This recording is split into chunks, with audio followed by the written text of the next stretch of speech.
Welcome back to Whitt Acres Gardens. We're going to be doing week something garden tours. I don't remember which one it is. It's like 7 maybe. You'll know in the thumbnail or the top description.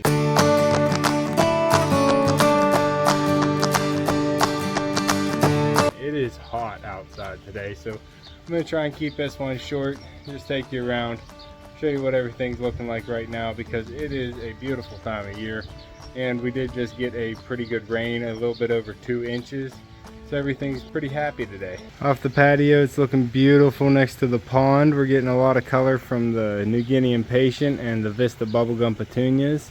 Bright green sweet potato vine. And then we have the cold frame that's putting off a lot of greens for the birds, the goose and the ducks. And then we have a blue sea erigeum right here off the corner.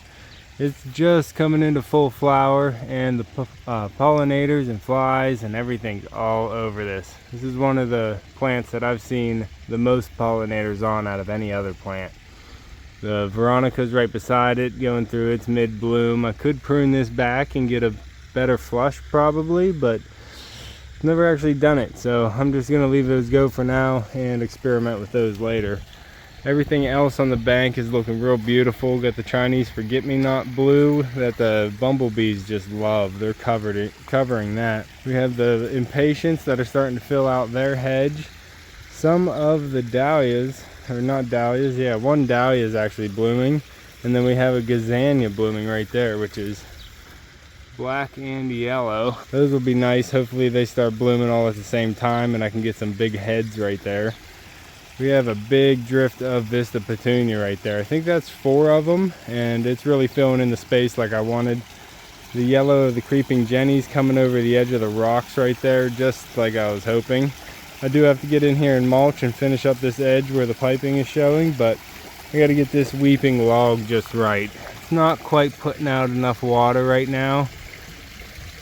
Looks pretty good, but I want it to drip over this edge, make a little waterfall in this area here and come off. Right now it's just a little bit slow. I think I have something clogging my pipe through there, so I'll have to work on that. The waterfall is looking good. The water's a little bit low. Like I said, we got that big rain and it did fill it up all the way to the maximum point over by the beach that I could have it at right now, but I did let it go down a little bit because we're still working on the edging and I can't have it all the way up to the top. We do have some sunflowers blooming on the left side of the waterfall, looking beautiful. And the very top actually just opened up. It's shining real nice. It's good that these are going to be multi-headed. It would have been real upsetting to have the top sunflower just face out and not actually face in towards where we sit. But it's going to be multi-headed, so we'll definitely have sunflowers facing every direction there. And that was a volunteer, so I didn't even have to plant that, but I'm definitely going to try and get some seeds off of it because that is one nice sunflower right there. Right beside that, we have a massive gladiola, and you can just see how many bloom stalks are on this thing. There's probably at least a dozen. 1, 2, 3, 4, 5, 6, 7, 8, 9, 10, 11, 12. I do see 12, so I don't know if we'll get 13, but we have at least 12 bloom stalks on that gladiola. It's going to be red and looking beautiful. I do want to get some stakes into that so it can hold up those stalks and not break off whenever they start blooming. I got lucky with the last rain, didn't snap them off yet. As I come out onto the destination rock, brings you out over the water. We can see the bed of portulaca really filled in and it's all opening up. We have the buddleia starting to flower right beside that. Butterfly bush looking really nice this year, got real big. There's a lot of color yet to put on. And the hosta on the corner is blooming next to the zinnia patch as well. But the hostas are all blooming across the property, as you'll see. The big spotted cosmos back there that all volunteered, looking really nice. But this whole area is just looking really nice, and I really wish the pond was done so I could have some people over and see it, but we are still working on this half of the pond, trying to get it all the liner covered up and make everything look nice and neat. Off the back side of the patio, we have the gladiola bed here, which has some poppies in it, which we have some yellow poppies popping through there, but you can see a bunch of buds coming on these gladiolas. It looks like the reds are really coming out first. There is yellow in here, possibly even pink and white. This tall one I'm thinking might be pink, because the pink ones are usually the tallest. We got a bumblebee working on this zinnia over here. And my purple hyacinth bean vine I started from seed is growing up the trellis here. I got a few of them in there and they're all attaching, starting to climb up and cover this whole entire wall here with nice greenery and bright purple flowers, and then nice burgundy red seed pods for the fall. And I didn't get my tray of dwarf zinnias out, so this is what they are looking like sitting in plug trays. About a foot tall, maybe even a little bit more, and really tiny bloom heads on them, but they still look good sitting here.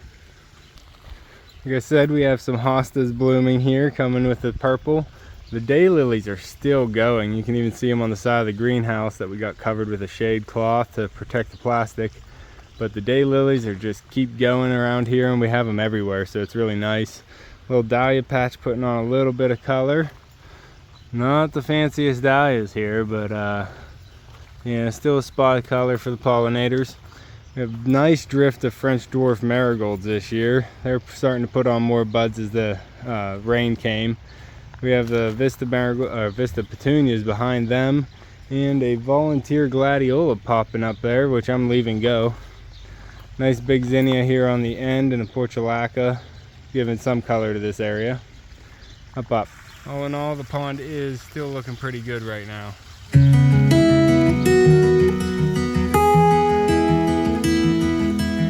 Alright, we're gonna head down to probably my favorite garden on the property right now.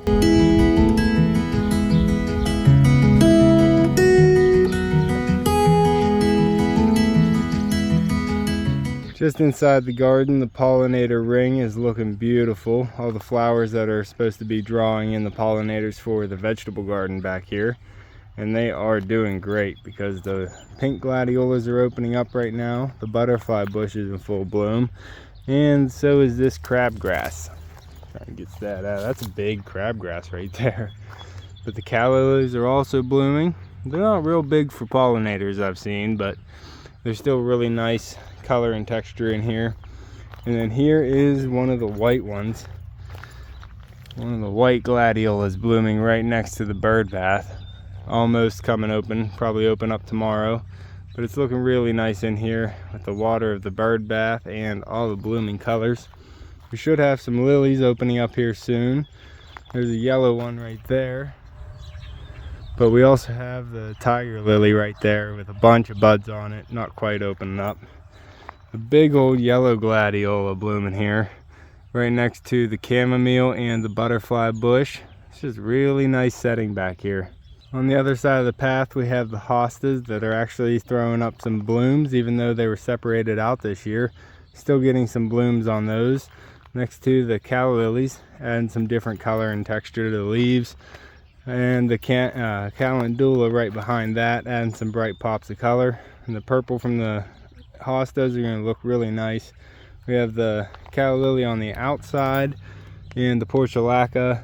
So I need to get some mulch in here just like everywhere else, but the garden's looking really nice. I'm going to come in today and do a harvest on these greens, throw what I have to the animals, the chickens and the ducks, and the goose and the pigs, and the turkey as well. And then we're going to eat the rest. We have that gourd that's growing massive out of this thing, and it is a gourd. I did see one of them. See right there. It's going to be a little fist gourd. I'm not sure if it's edible or not, but I don't know. I'll look it up whenever we actually get one ripe. See how it's doing. The volunteer squash, you can see, is doing really good.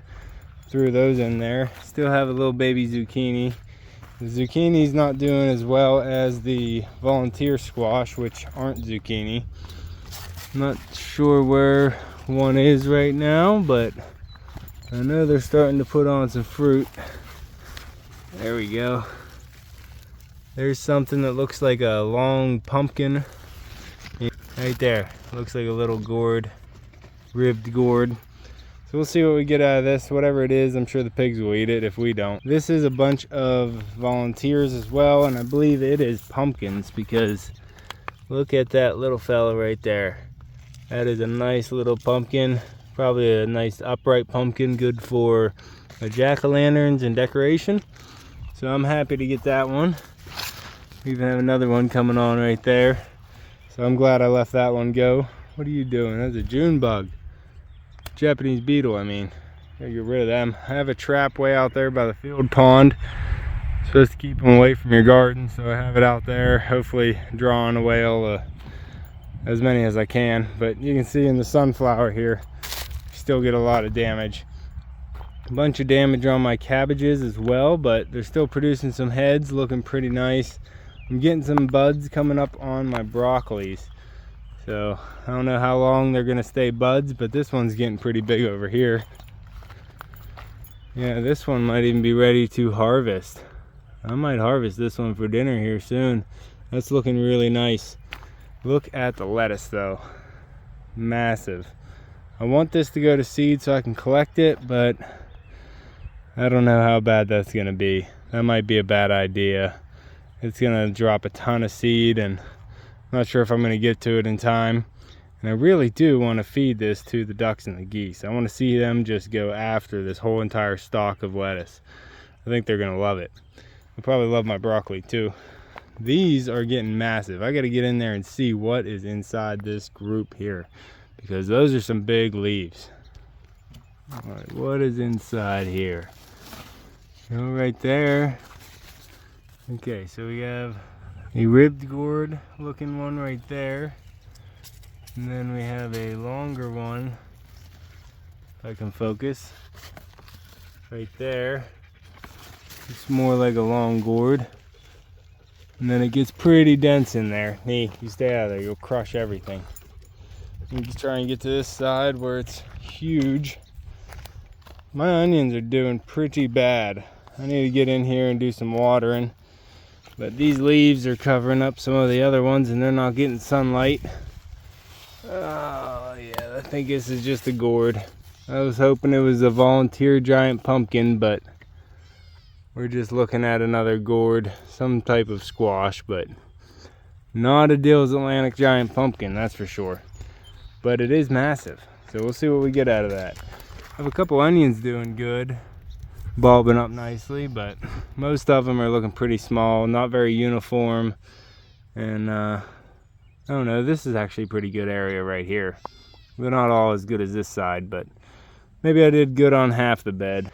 The straight bed moved out here, and I do have a zucchini coming on this one as well, and a weed coming up in this bed. That's a weed.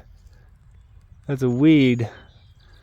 What is that, purslane? Coming up right next to portulaca.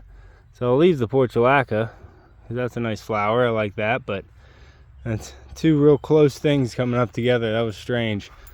But we do have a couple zucchini on that one. We have some cucumber plants just starting to stretch out here. Not the healthiest cucumbers, but we'll see after this rain and the heat, they're gonna start loving that. These are some pumpkins again, and I'm just getting them trained outside of the box. So they're dangling out here. I cut off the pumpkins I didn't want. But we're trying to get these pumpkins to come out of this box and out through the grass, just like the whole squash mound is supposed to be, coming down off the squash mound into the grass here. The outside flower bed here isn't too much to show. We have some artichokes, bachelor buttons, zinnias and petunias, some calla lilies and sunflowers blooming on the end, but really not too much to show you. The Royal Empress is doing beautifully, getting nice and big. I did leave these upper branches so far, so I might just leave those and see if it'll do a lot better. But you can just see how massive these leaves are. Just huge and soft. I wish there was a use for them, but they're just nice to look at, I guess. 2 feet wide, real tropical, beautiful tree. That thing's gonna get super tall this year. It was cut down to the ground to a stump, if you don't already know, right here in spring, and this is all brand new growth this year. So we're already about 8 feet, I would say, because I'm 6'4", and I can reach up 8 feet, and it looks about that. So we're looking at 8 feet already, and we didn't even get to the hot season. That was all without rain. So hopefully this thing's gonna fly up to about 16 feet. Is probably its potential for the first year, but we'll see how it goes. Let me know down below what you think of the vegetable garden this year. I didn't put as much effort into it as I usually do, so some things are slacking or not doing as well as they could be, because I could have done some more consistent watering down here, but it's getting what it's getting because I have animals up in the barn, and I'm trying to build a decorative pond here in the middle, which is a big project. So between getting the centerpiece of the property done and taking care of the animals, the garden kind of takes a back seat. Echo puppy, how's the shade treating you, buddy? How's the shade treating you, pup? You get some belly rubs. Just trying to make my way over to the island garden, pup, but I'll stop and give you some belly rubs. I almost don't even want to show you because it's all covered in weeds right now. We got a bunch of thistle coming up and pokeweed coming up I haven't been able to get to, but there is a lot that's blooming, so I wanted to show you those. Big tall blue sea erigium. It's a really nice, oh, that was a rabbit. Echo Pup's heading to check on the chickens, so he missed that. There's a rabbit nested in there. But the blue sea erigium's blooming beautifully, and all the hostas are just coming in. So what just finished up is the lilies on the back side. So the lilies are finishing up as the hostas are coming in. So we have consistent blooms happening here. And what's even filling in the gaps is some Asiatic lilies that are different than those big yellow ones. They bloom at a different time. And then we have this crocosmia right here, this Lucifer crocosmia, which is a beautiful red. And this blooms right about the same time as gladiolas. Seems to be along par with them depending on how much sun they get. We also have the decorative lilies coming through here, and they're blooming a little bit after the Asiatic lilies. These are all day lilies down here. I have them speckled across the front, and they're different colors too, so I'm not sure what's going to be opening up, but I did split them all out here last year, so I think I did them alternating yellow and red or yellow and purple, and you can see all the hostas spotted in behind there starting to bloom. And I just think all the different styles of plants add some character and depth to the area. I just think all the different styles of plants add some character to the area, and I like that it's all perennialized to where it just keeps blooming and I don't really have to do anything but maybe come out here and weed it if I really feel the urge. The seating area out here looks pretty nice. We have the calla lilies bordering the whole sidewalk, just coming into bloom because they get a little bit less sun here than some other areas. We also have some hostas starting to bloom. The fern doesn't bloom, but the fern's looking good. There's some more hostas are blooming across this side and over to the red and the purple heuchera. They're also throwing up some blooms. But I added this little pot here just to add a little bit of dimension because it was kind of an empty spot and I wasn't going to be planting anything there.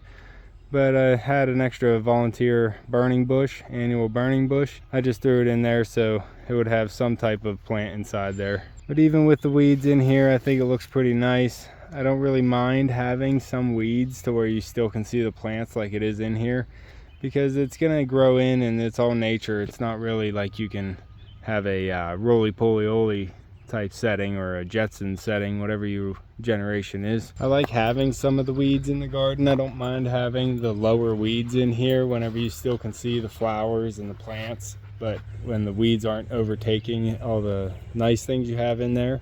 But I don't really care to have a completely sterile environment where there's no weeds. It's all perfect mulch. So having some weeds in the garden doesn't really bother me too much. The hydrangeas looking beautiful. The daisy's looking good. And I think we're doing a little bit better with the Japanese maple. It was getting some dry tips, but we did get that heavy rain and it floods in here. So that should have got a lot of water this past rain. The coreopsis is going through its little bloom here. You could come in here and deadhead this, but that's just a lot of work. I don't want to actually come in and buzz it or anything because I'll probably take off some of these good buds. So I'm just gonna let it go and it'll flush in a whole new set of buds. It'll look pretty good. It might do better if I deadhead it, but I think it'll do pretty well. You can see all the daylilies on the backside here. The daylilies on the backside are still blooming, and the tree marigold is starting to throw up its buds. So we'll see how this does this year. I think it's third year here, and I probably can start separating it because you can see how wide that base is getting. So that probably can be spread around the property if I find any other places for it, because it's going to get pretty big right there. Underneath the ash tree we have one bloom left on the daylily. Just looking nice. I like the texture of the ash tree out here, and it's a nice little corner with the one little daylily, kind of real simple. I have the monarda here on the right, and nothing else is going to be coming in. We have a hosta right there, but maybe this area needs a little bit of fall color. The yellow maple's doing really well, and beside that we have the daylily row with all the hostas starting to bloom as well down here along the driveway. The driveway line's looking pretty good with the hostas coming into full bloom now. Nice purple color.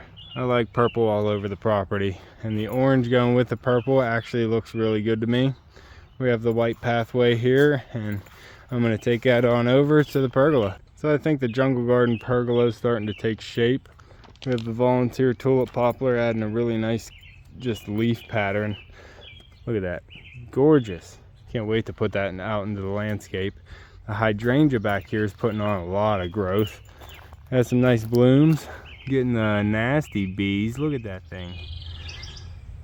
Oh yeah, in there pollinating the hydrangea. We have some squash on the ground here that's starting to fan out and vine out. The calla lily row looks really nice. I need to stake up some of these gladiolas. The calla lily row has come in fiercely. Very beautiful blooms coming in this row. We have a pink lily that still has all these blooms to put off. The echinacea right beside it's blooming underneath that volunteer sunflower, and I think it's looking pretty nice out here. Got the elephant ears in there. Even the trumpet vine's starting to throw off some blooms. I'm not sure how to make this bloom more. Maybe if I prune it back, but I did prune it in the winter, so it's throwing off some blooms this year, I guess more than it did last year, so that's all I can really hope for.